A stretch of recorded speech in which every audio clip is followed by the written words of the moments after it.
Hi, Pat the podcast editor here. How can you get the most out of LinkedIn? Today, Dan and Lloyd are talking about your profile and the way that you can optimize it to connect with the people you want to meet.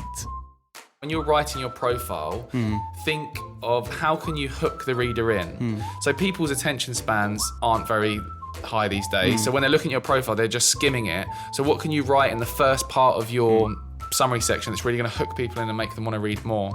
Now, we're also going to talk about Tinder. Now, we're not saying you should be on LinkedIn sliding into DMs left and right, but there's a lot you can do to create a better profile for potential clients. You just need to know what you're doing first. Have you ever used Tinder? Well, You actually haven't because you're... no, I am not at liberty to say. No, I actually played Tinder on someone else's profile Is that a couple of the weeks ago. reason but you're giving? That was my first time of actually seeing the platform, Yeah. Sarah. And it was for someone else. So, Now, to any normal person, LinkedIn and Tinder might seem like chalk and cheese, but there's some similarities. It's all about attracting attention and connecting with people you want to spend your valuable time with. When you're setting up your Tinder, which you've never done, Lloyd, you obviously want to put your best foot forward, your nice pictures, describe yourself in a nice way, that kind of thing. I'd be terrible at that. You would be terrible at that.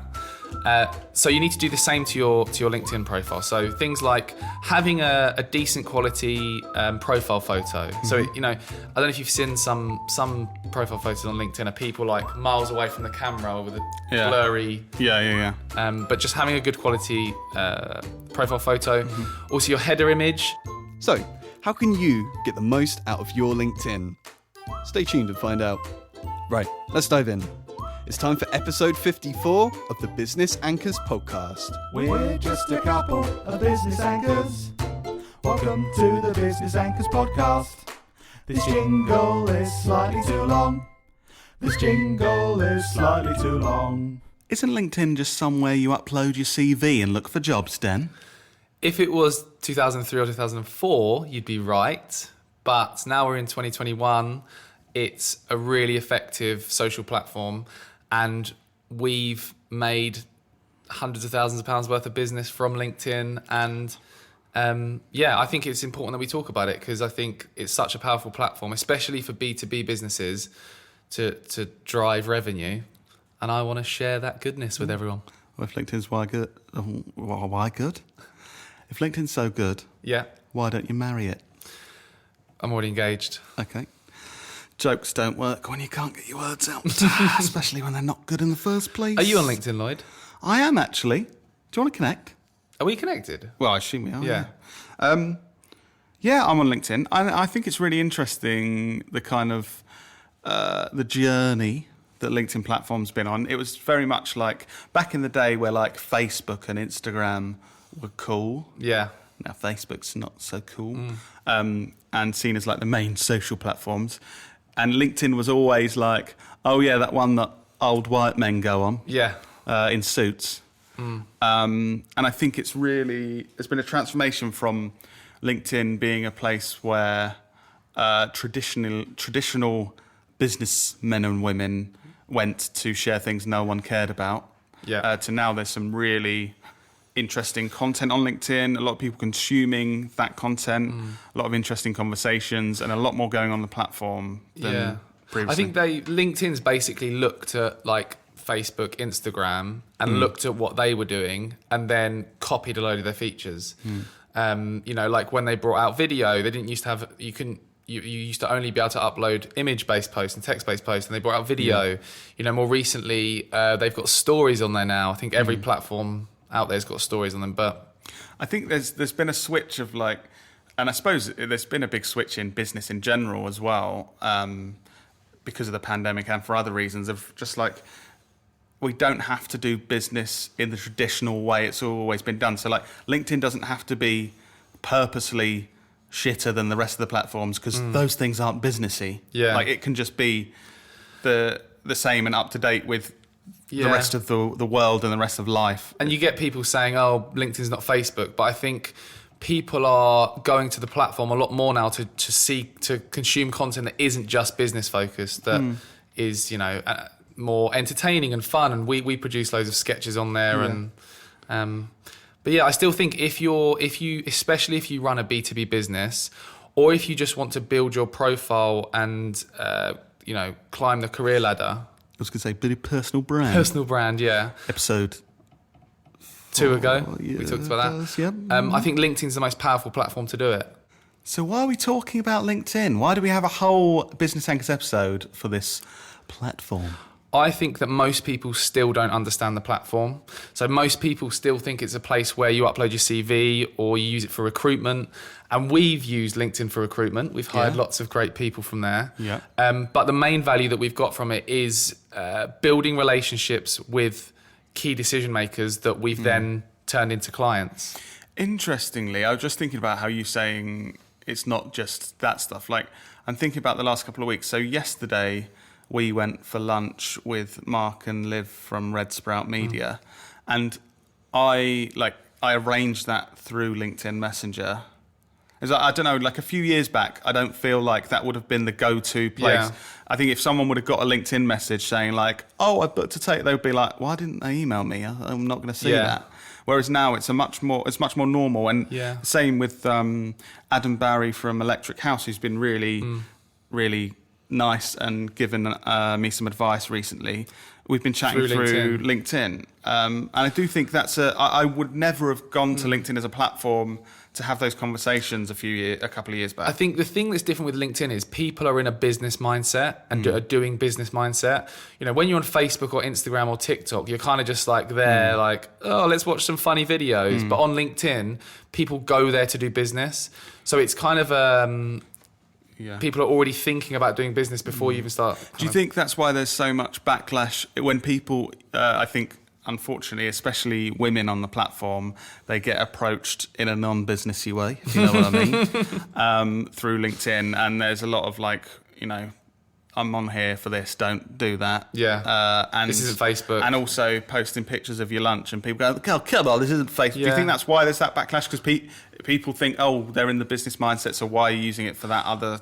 I think so, but I think that is a good thing. Like, not just uploading photos of your lunch. I think any kind of good quality, entertaining content, I think there's a place for it on LinkedIn. I don't think we should just...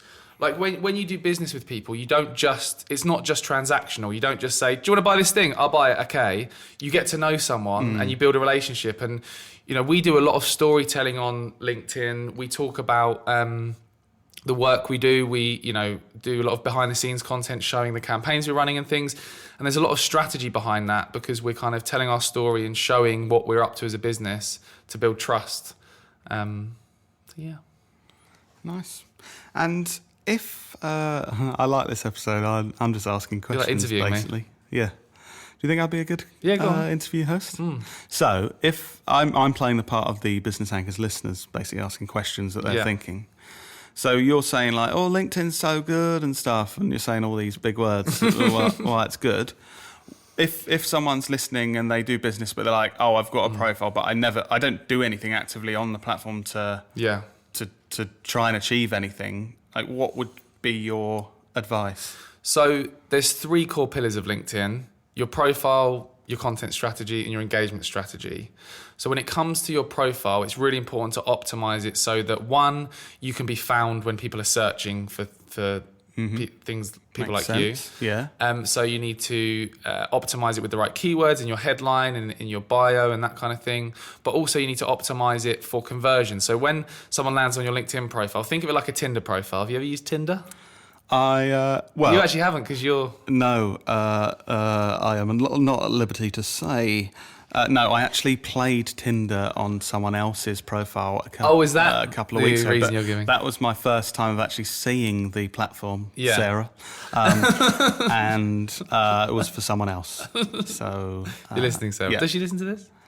No. Oh, okay. She doesn't even understand what we do.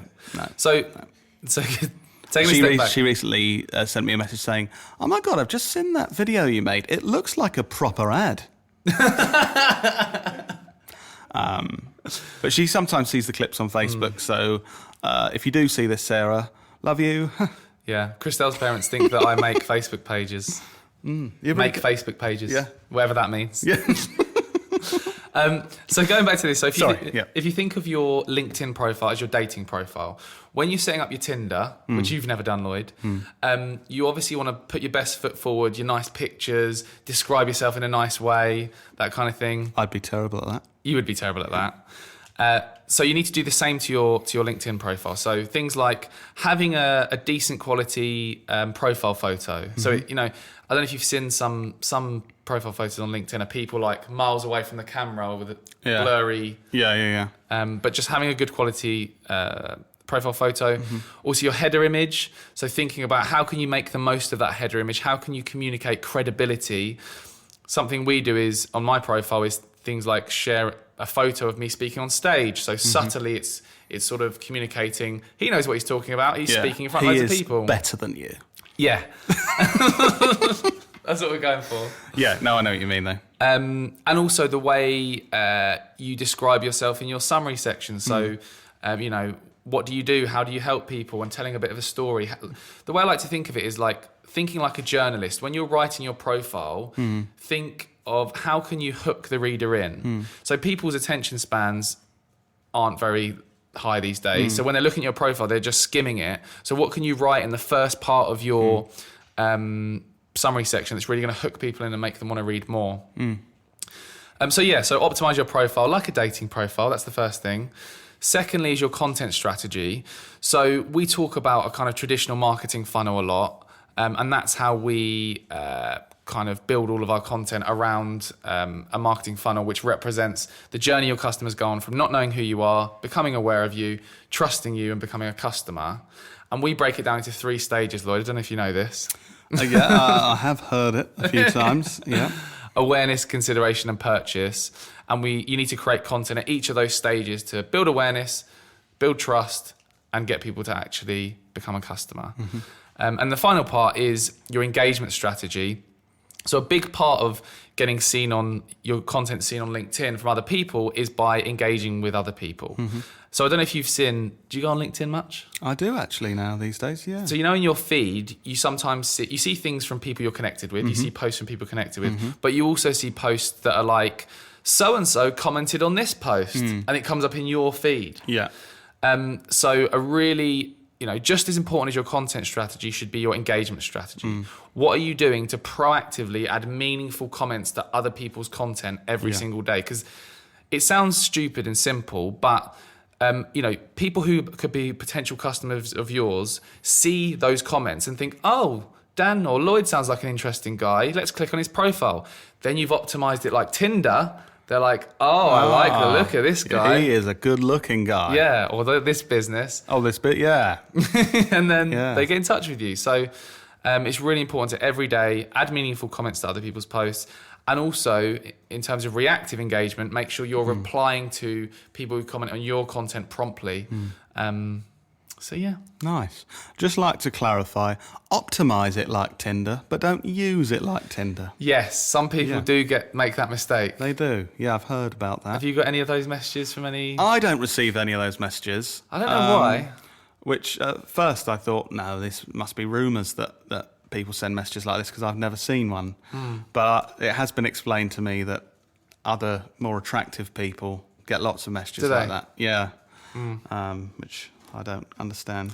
But something I think something really sort of gets on my nerves about LinkedIn is the connect and pitch messages that we've made loads of videos taking the piss out of people that do this because it's so frustrating, basically. Yeah. You've had quite a few of those where people connect and then, hi Lloyd, would you like to... Nice. Yeah, because you've just been talking about, LinkedIn's so good, and you seem like you're LinkedIn's fanboy. But so there are negatives then. Yeah. I think, there's lots of people that, again, go on there with a short-term mindset of, right, like in the previous episode, we spoke about networking. Yeah. People think of it in a transactional way. I'm going to go networking to win a client. I'm going to go on LinkedIn to instantly win a client. And people go there, use automation tools to just message thousands of people to say, hi, Lloyd, I love the look of your profile. Do you want some aloe vera or whatever? So that can be frustrating. Yeah, I just don't get it.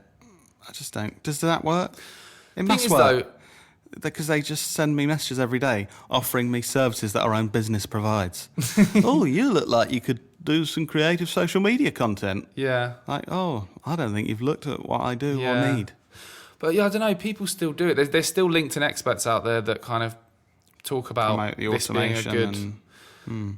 But yeah, it's just like spam calls. Sales calls. We still get those. I guess if they find like a vulnerable old lady who doesn't quite understand it, they Yeah. might convert her as great winner. some window. Yeah. Cool. I'm going to do that then. But yeah, in terms of, is there anyone? I know you don't spend a huge amount of time on LinkedIn, but is there anyone's content that you've seen that you think's good, or do you not spend enough time on there to? A few of the guys from Electric House, so Lee Wilcox and Adam Barry and some of their team, really good and interesting and sometimes quite innovative with the sort of stuff they do. I really like the same thing with the Goat Agency, so Harry Hugo and Aaron Yeah, Shepherd their put out vlog. some good content and are usually ahead of the game with like LinkedIn content. They'd be. What about you? I quite like Red Sprouts. I like Dan Knowlton's as well. Yeah, thanks, Lloyd. Yeah. I quite like Mark and Liv from Red Sprouts content. Yeah. Mark's good at doing kind of storytelling, and he I was going to say storytelling. yeah, he follows like a similar sort of Casey Neistat approach of talking about something like a point and then telling a story, and yeah, I like his content. Also, you probably haven't heard of Harry Dry. No, I haven't. Marketingexamples.com. Oh, cool. It's a really good website that shows case studies of brands. Like they talked about the Burger King, FIFA Yeah. game case Yeah. studies. Remember that? Yeah. But he shares some really interesting, a lot about copywriting as well, which is okay. really interesting. Nice. Yeah. Great. So I feel I should end the podcast just because I've never seen Dan sweat this much on the podcast set. I think he's Oh my overheating. God, it's so hot. So apologies, viewers, if Dan's extra shiny. I don't really know why he's overheating this much. Maybe there's- because he had some beers watching the football last night. No. And he's not feeling 100%. Well, there's two massive hot lights pointing at me. When this goes, so that was just listeners. This is past Dan and Lloyd speaking to you. Last night we won the semi-final against Denmark. You'll already know if we're champions or if we're not. I'm going to predict we are champions and we won 2-0 in the final. What are you predicting, Dan? 1-0 To England. Oh, right. So if we're right, send us messages saying, "Oh, you're so good at predicting football." Dan's glaring at me because I'm talking about football, not business. Okay, See you bye next week. everyone. Dan's too hot.